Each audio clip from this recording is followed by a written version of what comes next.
Alright. Zita rangu ndinoitwa Evelyn Nyamagudza. Ini ndiri undertaker, ndiri mortician.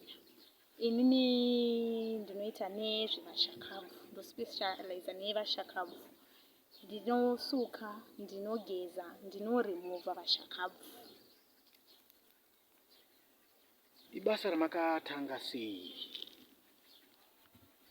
Basa iri ndakaritanga ndane 4 years. Ndakaritanga mushure mekunge ndaona kuti ndine vanhu vandakayemura vaita basa iroro vechidzimai. Ndakaona kuti aiwa inino zvakakodzerawo kuti ndiende, uye ndakanga ndine chishuwo chekuti ndigoitawo nesi, but handina kukwanisa hangu kubudirira. Then ndopandakati arega ndiende zvangu ndinoita zvekupedzisawo basa rinenge rakoniwawo nemadhokotera. Pamakazoenda imi kunoita basa iri, makanga masvika pachidanho chipi kuchikoro? Alright. Ini ndakanga ndasvika O level pakudzidza kwangu. Ndakaitira paZengeza 1 high school. Mune kosi iri yamakazoita ibasa irori rekunge muchibatsira vashakabvu? Hongu. Ndakaita kosi yangu yeMortician and Undertaking.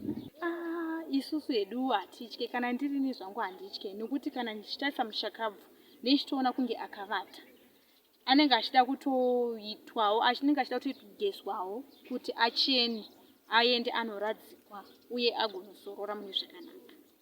Alright. Isusu chekutanga hatisarudze kuti munhu afa nei, whether afa neCovid anga ari muwadi, hatisarudze. Pautsanana hwedu, kana tichiita munhu weCovid, tine yatinoti proper PPE yedu yatinopfeka, magambutsu, mamaski edu KN95 tinopfeka ari 2, uye nemahovhorosi edu atinopfeka.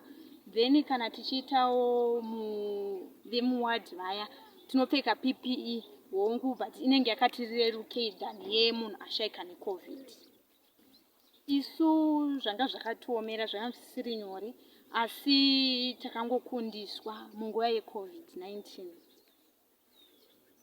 Kutya takanga tisingatye, but zvakanga zvisiri nyore.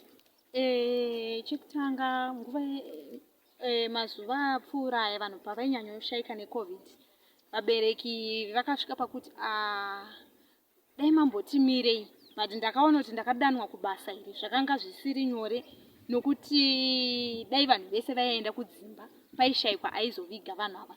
Saka zvakanga zvisiri nyore kuvabereki, vaitotyawo kuti ndaizokwanisa kubatwa neCovid-19, uye iniwo ndaitotyawo kuti ndogona kubatwa COVID-19, vana vangu vakasara vanherera.